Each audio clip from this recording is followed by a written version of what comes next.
Hello everyone, welcome back to my channel R S lifestyle. আশা করি সবাই ভালো আছো। আজকে আমি রান্না করব মাংস। ওই জন্য কিছু উপকরণ নিয়ে নিয়েছি। এই যে টমেটো, পেঁয়াজ কুচি, লঙ্কা, আদা রসুন বাটা, এই আর প্রথমেই তো দেখলে যে আলু কেটে নিয়েছি।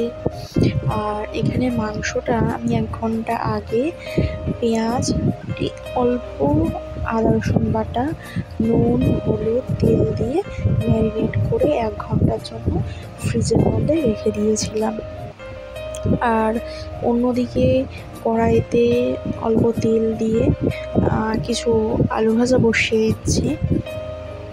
আলুটা আজকে আমাদের একটু বেশি দেওয়া হয়েছে, তার কারণ মাংস যে পরিমাণ, তার সাথে আলুটা একটু বেশিই লাগবে।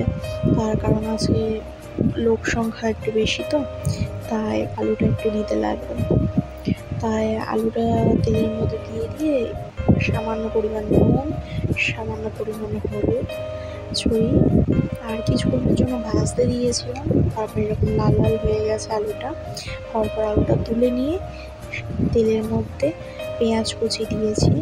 তারপর পেঁয়াজ কুচিটা হালকা লাল লাল হয়ে যাওয়ার পর সামান্য পরিমাণে লঙ্কা কুচি দিয়েছি। আর লঙ্কাটা বেশি দিইনি, তার কারণ হচ্ছে যে বাচ্চারাও খাবে, তো তাই।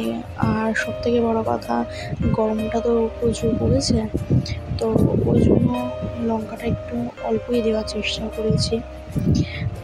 কারণ এই গরমের মধ্যে বেশি রিচ খাওয়াটাও চলে না, তো সেই জন্য একটু হালকা করারই চেষ্টা করেছি। জানি হালকা করার চেষ্টা করলেও একটু রিচ হয়ে গেছে, তবুও যতটা পেরেছি একটু হালকা করার চেষ্টা করেছি। এই যে সামান্য লঙ্কা কুচি দিয়েছি, খুব একটা ঝাল হয়নি। আর তাছাড়া বাচ্চারা খাবে, তাই ঝালটা বেশি দিতেও পারিনি। তারপর কিছুক্ষণ ভাজছিলাম, ভাজতে ভাজতে এরকম পেঁয়াজটা লাল হয়ে এসেছে। লাল হয়ে আসার পর আদা রসুন যেটা বেটেছিলাম সেটা এই পেঁয়াজের উপর দিয়ে দিয়েছি, দিয়ে কষাচ্ছিলাম যাতে পেঁয়াজটা তো ভাজা হয়ে গেছে, আদা রসুনের যে একটা কাঁচা গন্ধ থাকে, বিশেষ করে রসুনের, সেই গন্ধটা যেন চলে যায়। আর রসুনের গন্ধ তো অনেকে খেতে পারে না, রসুনের গন্ধ অনেকে সহ্য করতে পারে না। ওই জন্য রসুনটা একটু কষলে কি হয়, তোমার গন্ধটা কেটে যায়। ওই জন্য কিছুক্ষণ ধরে আদা রসুনটা দেওয়ার পর পেঁয়াজের সাথে একটু কষিয়ে নিচ্ছিলাম যাতে রসুনের গন্ধটা না বের হয়। তো এইভাবে কিছুক্ষণ কষানোর পর তারপর আমি ঢাকা চাপা দিয়ে রেখেছিলাম। তারপর আবার লাল লাল হতে আবার হালকা করে খুলে আবার নাড়া দিয়েছিলাম, কারণ নিচে আমি একটু তেল কম দিয়েছিলাম, তো যেহেতু মাংস ম্যারিনেট করার সময় একটু তেল দিয়েছিলাম বেশি, তো এখানে তেলটা একটু কমই দিয়েছিলাম। তারপর ঢাকা চাপা দিয়ে রাখার পর তেলটা ছেড়েছে। তারপর সামান্য পরিমাণে নুন আর সামান্য পরিমাণ হলুদ দিয়েছিলাম। কারণটা হচ্ছে, এই অল্প দেওয়ার কারণ হচ্ছে আমি মাংস ম্যারিনেট করার সময় তাতে হালকা নুন আর হলুদ দিয়েছিলাম, তাই জন্য অল্প করে নুন হলুদ দিলাম।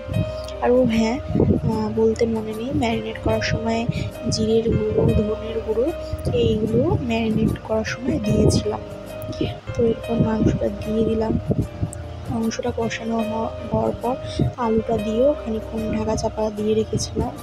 এই মাংসটা হালকা হয়ে যাওয়ার পর, সিদ্ধ হয়ে যাওয়ার পর জল দিয়ে খানিকটা ঢাকা দিয়ে রেখেছিলাম যাতে মাংসটা আরেকটু সেদ্ধ হয়ে যায়।